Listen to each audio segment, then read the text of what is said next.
Msikilizaji na mtazamaji wangu, kwa nafasi ya pekee kabisa ni kualike katika ujasiriamali siku ya leo, ambako naenda kukuelekeza ukataji wa sabuni za magadi.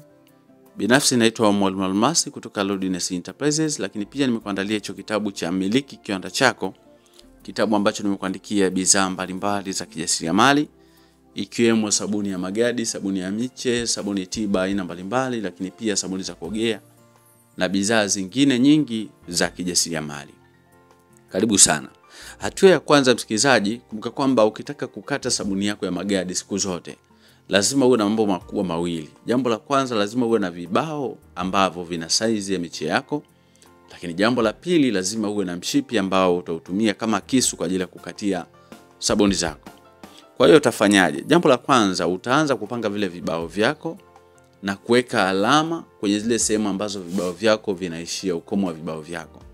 Baada ya kuweka alama katika zile sehemu au ile misho ya vibao vyako, hatua inayofuata unahama upande wa pili, unatandika vibao vyako, zeni unaanza kupitisha mshipi ukiongozwa na vile vibao, kwa sababu kumbuka kwamba vile vibao unaotengeneza vinakuwa vina size ya ule mche ambao unataka kuutoa.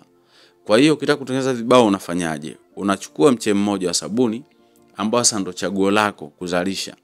Unaenda nao kwa fundi moldi au kwa fundi mbao, fundi randa, fundi seremala, majina mengi kama hayo. Zeli unamwambia nataka unitengenezee miche mbao inaendana na mche huu hapa wa sabuni.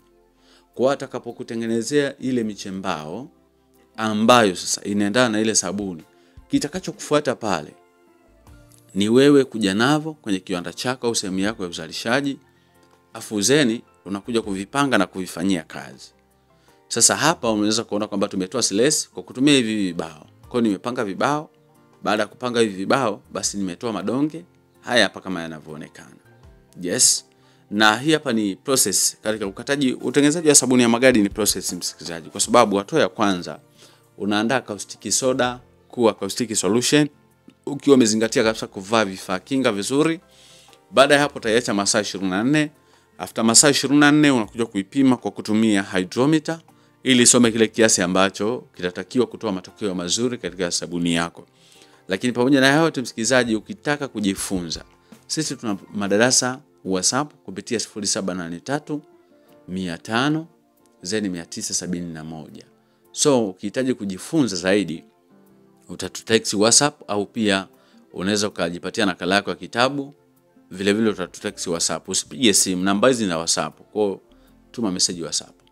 Alama tunaweka kama hivi inavyoonekana. Kwa tunaweka mark kwa kutumia kisu tukiongozwa na vile vibao.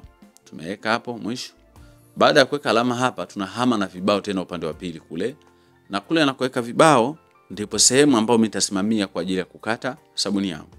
Msikilizaji, nataka nikwambie jambo moja. Ujasiriamali siku zote ni ajira, na vile unavyojiona kwenye ujasiriamali ndivyo itakavyokuwa kesho yako.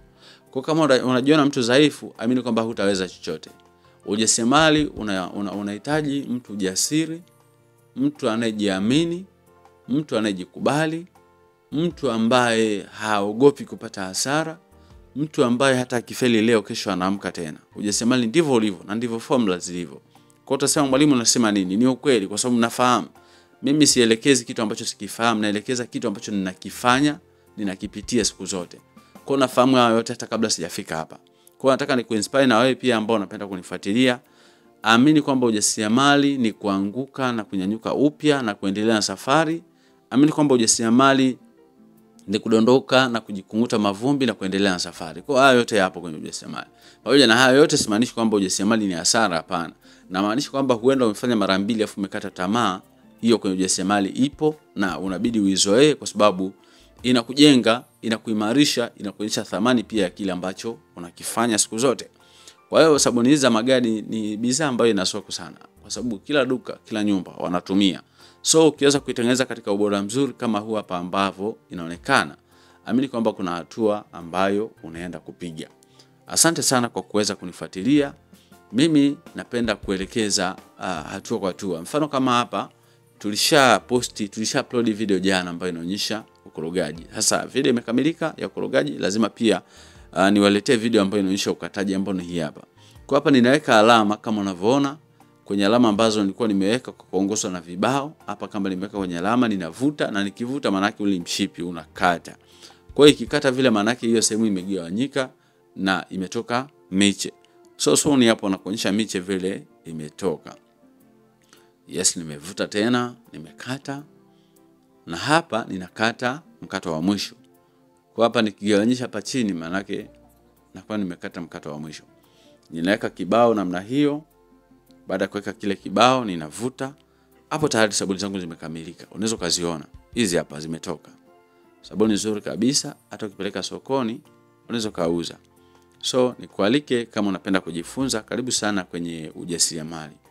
Kwa hiyo mpaka hapa tulikofikia tunaenda kuzipanga sabuni zetu vizuri. Sabuni huwa zinakauka kwa upepo, baridi ndio inakausha sabuni, sio jua. Usianike, epuka sana kuanika sabuni zako juani. Kwa hiyo unazipanga vizuri. Kama una feni kwenye production room au kwenye hiyo package ambao umepaki sabuni zako, unasha feni afu zinakauka kwa wepesi zaidi. Karibu sana kwa ajili ya kujifunza. Namba zangu hizo hapo.